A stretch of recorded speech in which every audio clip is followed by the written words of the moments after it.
In a world overflowing with information, there exists a hidden dimension, one not defined by the books we read, but by the knowledge that has been erased, buried, or deliberately forgotten. Wisdom in pages is not just about summarizing what has been written, it is about uncovering what has been lost. Some stories vanish not because they lack importance, but because they reveal too much. Some truths are erased, not because they are false, but because they are dangerous to those who shape history. Today, we venture into one such mystery, the Department of Forgotten Truths. The Department of Forgotten Truths. It started with a letter. No name, no return address. Just a plain envelope slipped under your door in the middle of the night. Inside, a single sheet of paper. You are being watched, but not by who you think. You turned it over. Nothing. It was easy to dismiss at first. A prank, perhaps. A mistake.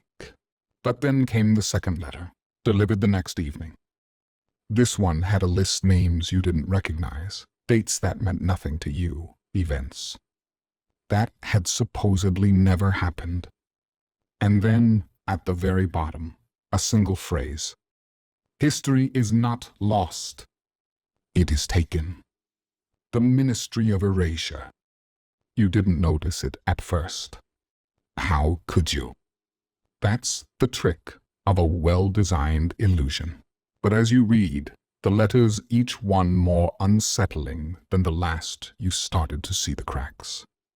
News articles disappearing overnight. Videos wiped from existence as if they had never been uploaded.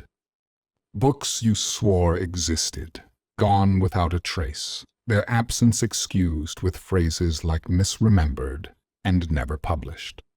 The letters spoke of an institution you had never heard of, the Department of Forgotten Truths. A silent machine running beneath the surface of society, not rewriting history, but removing it. Not censoring information, but making it so it never existed at all. It was a radical idea. And yet, the more you looked, the more you found nothing.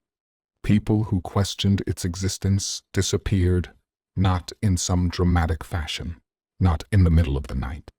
They simply faded. Their names stopped appearing in search results. Their work vanished. Conversations about them ended abruptly, replaced by confused glances and changed subjects. It was a purge of memory itself, the mechanics of forgetting. You weren't the first to notice. Others had tried to piece together the puzzle. One letter contained fragments of an old interview transcript, someone who had escaped the department's grasp long enough to speak. It's not just about deleting records. That's amateur work. What they do is far more precise. They erase patterns. They create gaps so small that no one ever thinks to question them. If a building is demolished, they don't erase the blueprints. They erase the idea of the building. No one remembers that it ever stood there. They don't control information. They control absence. It made sense in a horrifying way. The most effective way to control the future was not to rewrite the past, but to erase its foundations. A revolution you never learned about.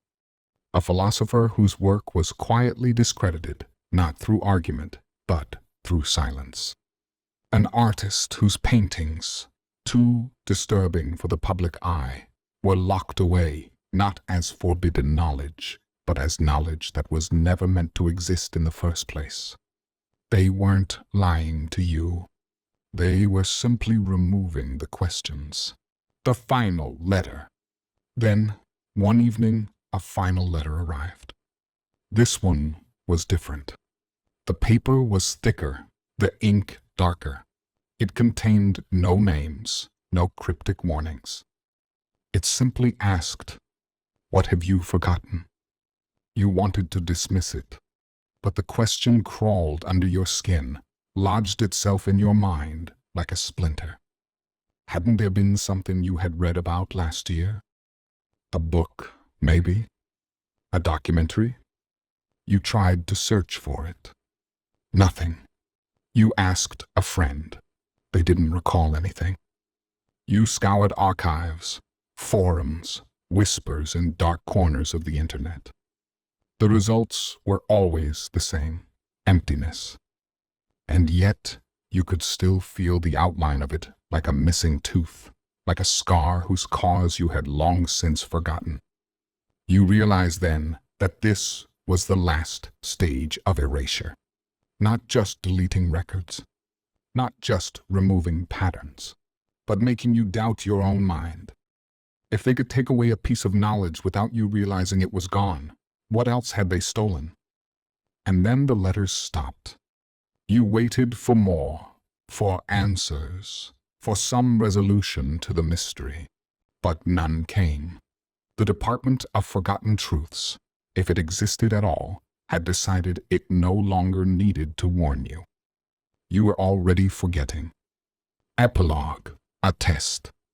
And now, as you sit here reading this, a final question lingers. What have you forgotten? A book you swore you read. A news story you remember vividly, but can no longer find. A piece of art that once existed, but now, even in your own mind, is starting to fade. If you can't name it, does that mean it was never real? Or does it mean they already got to you?